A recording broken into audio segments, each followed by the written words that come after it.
From 12 News, this is Newsmakers.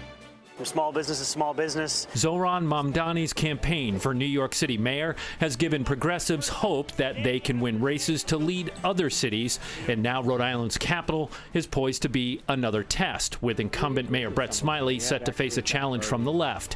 What is the progressive vision for City Hall? We'll ask our guest on the first half of Newsmakers, Democratic candidate for Providence Mayor, David Morales. Then, the assassination of Charlie Kirk has rocked the country and worsened fears about political violence. On the second half of Newsmakers, we'll discuss the road ahead with two leaders of the Rhode Island Republican Party. Welcome to Newsmakers. I'm Tim White, alongside 12 News politics editor Ted Nesi, and we welcome our guest on the first half, State Representative from District 7, David Morales, also candidate for Mayor of Providence. Rep, good to have you on the program. Gentlemen, thank you so much for the invitation. I'm going to give you 60 seconds or less on this. I'm going to hold you to it. Why do you want to be mayor of Providence? I'm running for mayor to deliver a Providence for all. Today, Providence is the least affordable city in America for renters. We are watching as costs are rising for everyone, especially our working families. As property taxes continue to rise, yet our schools remain understaffed and our city services have not improved. 4 years ago, Brett Smiley claimed and promised that Providence would be the best run city in America. Yet he has illegally underfunded our schools twice. He refuses to work with the city council to pass a rent stabilization ordinance and control the cost of living. And he has allowed for ICE to come in and terrorize our communities as our neighbors are being kidnapped. Let's talk about one of those elements right there. It's probably the main pillar that I see of your campaign right now, and you touched on it, is you want rent stabilization or rent control, 4% cap, if I read correctly. Rep, would this be across the board? All landlords, all rental units in the city, or would there be carve-outs? Would some landlords be exempted under your plan? Yes, we would certainly have an element in place around owner-occupied rental units and being able to ensure that some of our smaller property owners are still able to maintain the current pace around property taxes and insurance, while still being able to ensure that our working people in our city are not being price gouged. And that would be through the model of being able to establish a rent board. I've been talking with members of the City Council that are preparing to introduce their rent stabilization ordinance, but all across the board, we want to ensure that no working person in our city has to be in a position where their rent's going to go up by more than 4% on a given year. And you're going to get this question a lot, but there's the constant talk about experts saying rent control, it dampens developer interest, which means you'd have fewer units, which in the long run adds to the shortage and the cost. What do you say to those concerns that come up frequently in this conversation? Well, I want to reiterate that we are the most expensive city in America for renters, and that is the fact that the average two-bedroom apartment for a working family in our city is about $2,200. And when you compare that to the median salary of a working family in Providence, which is about $60,000, you have a working family spending almost half of their income on housing. That in of itself is not sustainable. And for that reason, we need to have rent stabilization in place while also being thoughtful about the new development that's coming into our city. I want to ask you about another big issue at City Hall, which is Providence unfunded pension shortfall. This is something we've talked about for years on this show. City's spending well over $100 million every year now on retiree benefits. It's supposed to keep climbing from there until 2040 when the shortfall is closed. You recently told the hosts of the Club Ambition podcast, quote, "I don't think we need to make full payments by 2040. What exactly are you proposing there? So I think we need to be very conscientious about renegotiating current retirees, especially those that live out of state. We are asking the Providence taxpayer to essentially provide pension benefits to someone that's living out in Florida. I think there's something to be said about the leadership at City Hall and making sure that those conversations are actively happening, those negotiations are being met with those that are receiving pension benefits but are no longer Rhode Island residents. And at the same time, I think we need to continue being able to walk and chew gum at the same time. And that relates to meeting our current obligations through the city's operating budget while making strategic investments within our city's pension fund to ensure that we have the resources for future obligations. On your first point, though, I remember in 2011 covering Mayor Tavares trying to get retirees to take a haircut in their pension benefits. Most of the time, as far as I saw, they weren't interested. They said, we worked, we earned these benefits, you promised them, city, it's your job to figure out how to pay them, send the check, I'll see you later. How are you going to get, what would change now versus how they felt in 2011 when the city was truly considering bankruptcy? Well, I think we're at a point now where there's certainly less pension beneficiaries than there were years ago. I think the landscape has also changed in terms of the ways in which the city can be able to leverage and be able to discuss different negotiation tactics around being able to lower the benefits around those pensioners, while at the same time being able to account for the fact that we are going to have a growing number of retirees in future years as well. I don't understand, though, what's going to convince them to not take money they were promised? Again, I think a lot of this is going to come back to the leadership and the team that we're able to build at City Hall to be very thoughtful about the conversations that we're having with someone that perhaps is living in Florida and is receiving generous pension benefits from a Providence taxpayer, because the model we have in of itself, as noted, is not sustainable. So do you think you can convince them?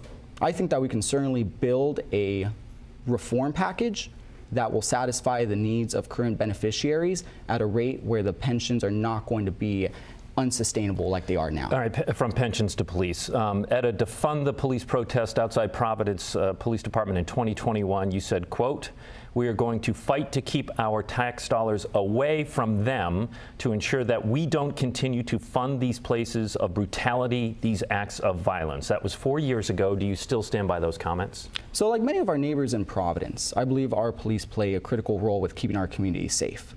The reality, however, is that we are expecting our police to address all of society's issues, specifically those related to homelessness, unmet mental health needs, and in addition to that, substance use disorder. I believe very strongly that we need to have a robust and comprehensive public safety system in place that involves social services and case managers. Does it involve defunding the police? It would not. Okay, so you are stepping away from those comments that you made 4 years ago. You're doing a bit of an about face on that. Is that fair to say? For me, I think it's most important that we have our neighbors being responded to when they do call the police, specifically ensuring that we have more multilingual staff within Central Station. That way, regardless of your language or communication style, you're able to communicate with a dispatcher and you're going to get the services that you need to stay safe. But at the same time, also recognizing that public safety has to evolve into ensuring that we have case managers and social services readily available at Kennedy Plaza, parts of Broad Street, Cranston Street, and Branch Avenue, where we're seeing a growing community of homeless people that are not being met with the care and compassion that they need. So, Rep, we aired a Target 12 report this week revealing that Brown Health, the state's biggest hospital group, paid an additional $3.3 million in severance to its former CEO over the last 2 years. What's your reaction to that as an elected official?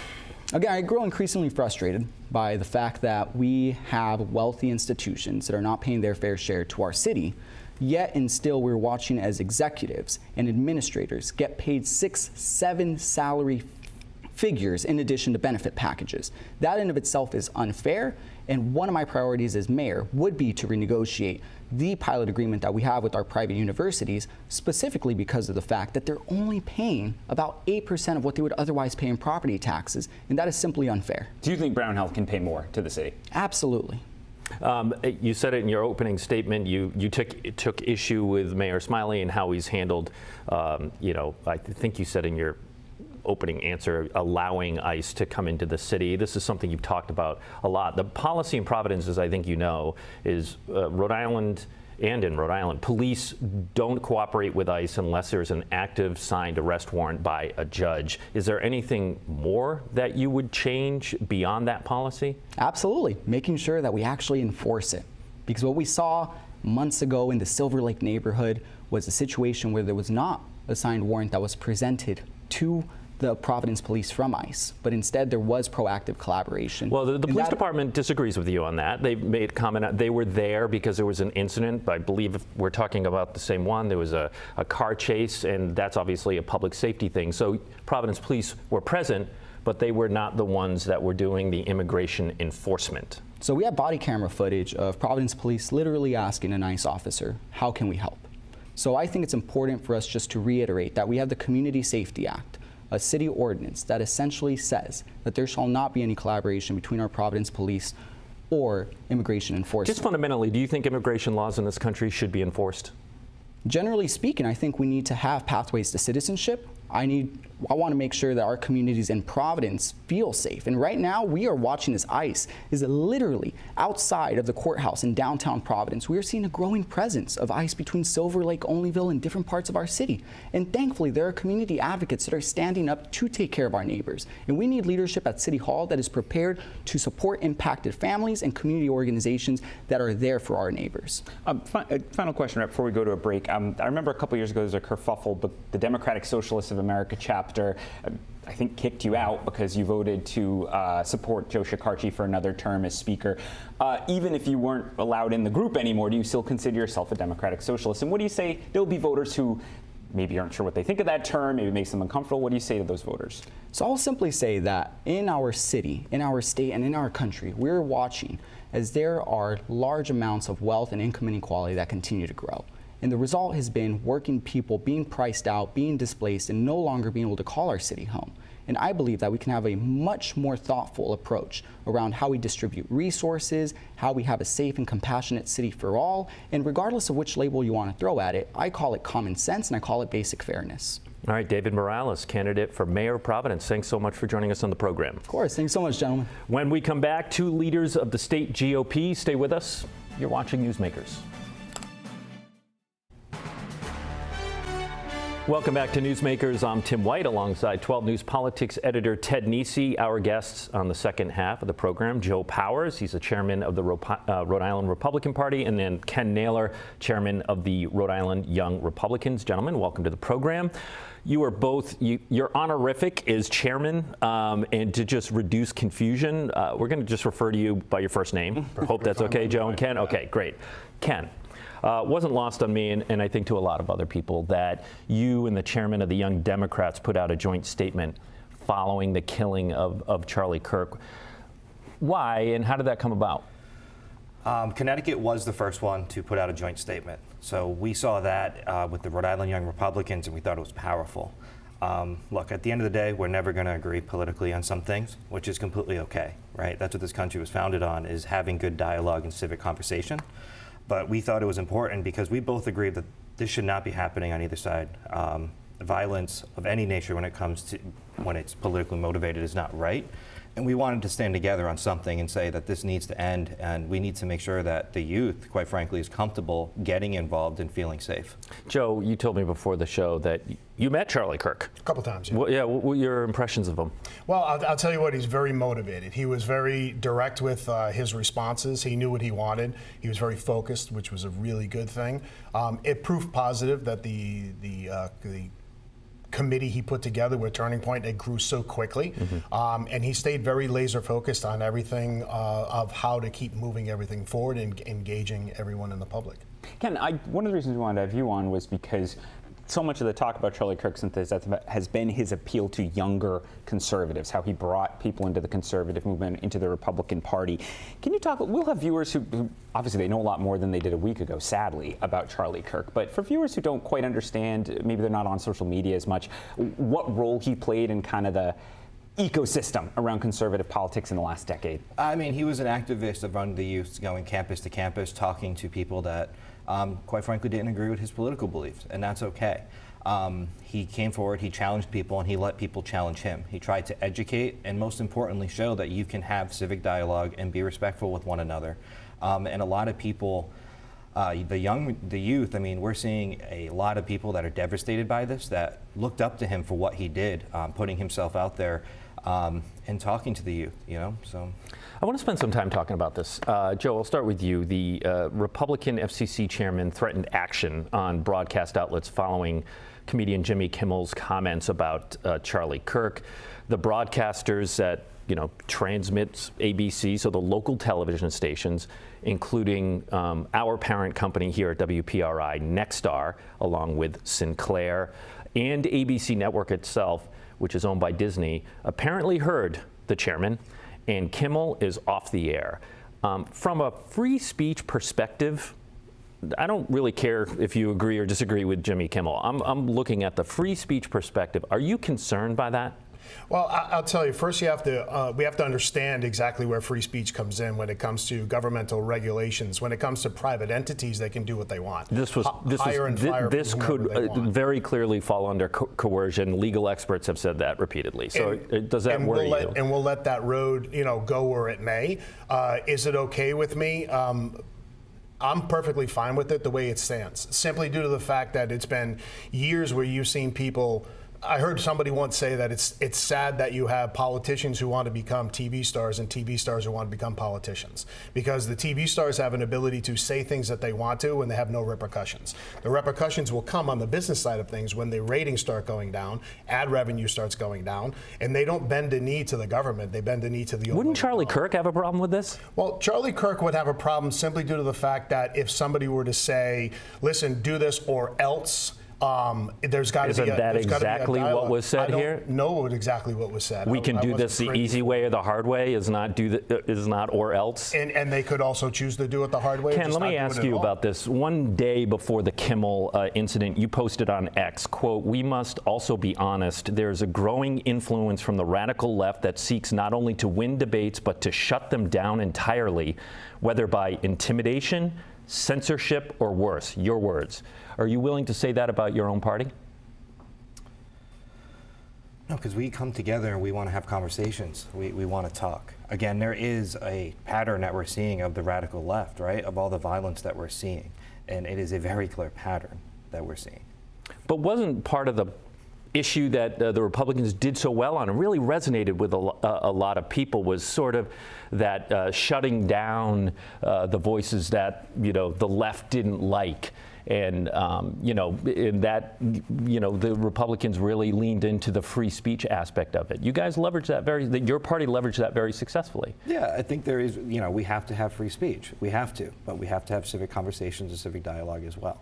And I see that, just the other day, I'll use an example.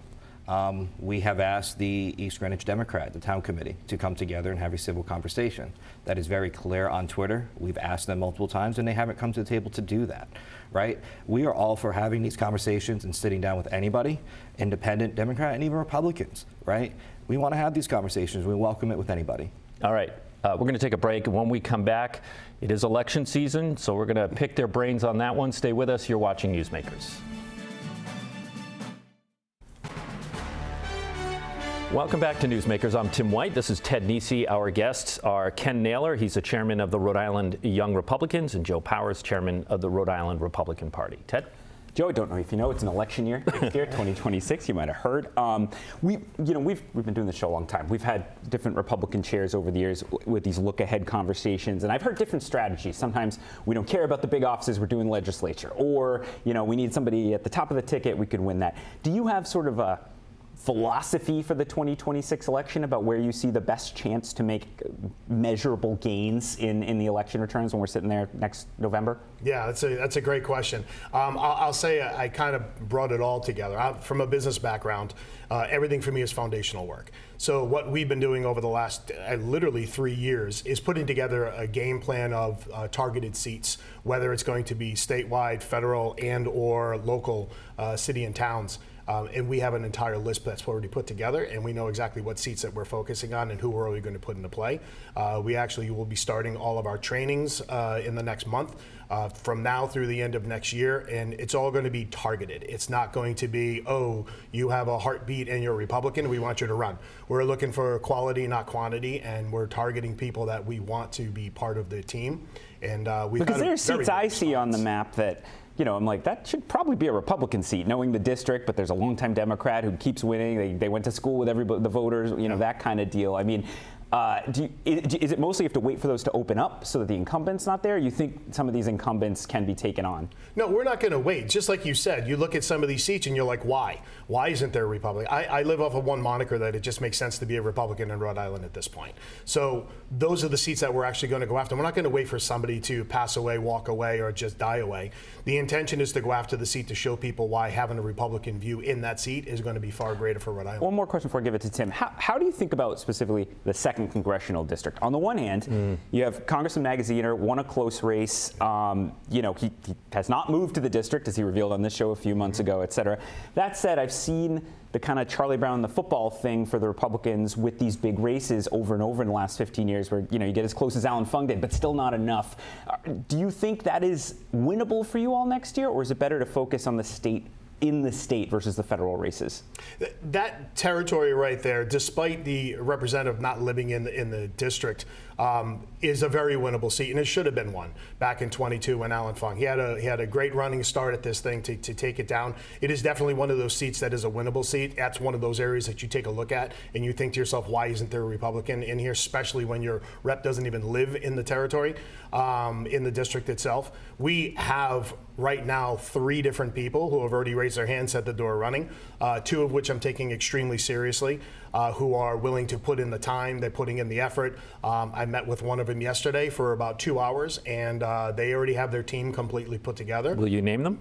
I will to them when they decide that they're going to announce. That's not up to me. All right. I keep it close to the chest. You can, and many have tried. Ken, we started this whole conversation, and I think Ted posed a question to you before the break about, just how Charlie Kirk was able to engage particularly young men in the conservative movement. Are we going to see that reflected in Rhode Island in terms of candidates in 2026? Are we going to see younger Republicans on the ballot? Absolutely. We look back at the special election for Senate for Ruggiero seat.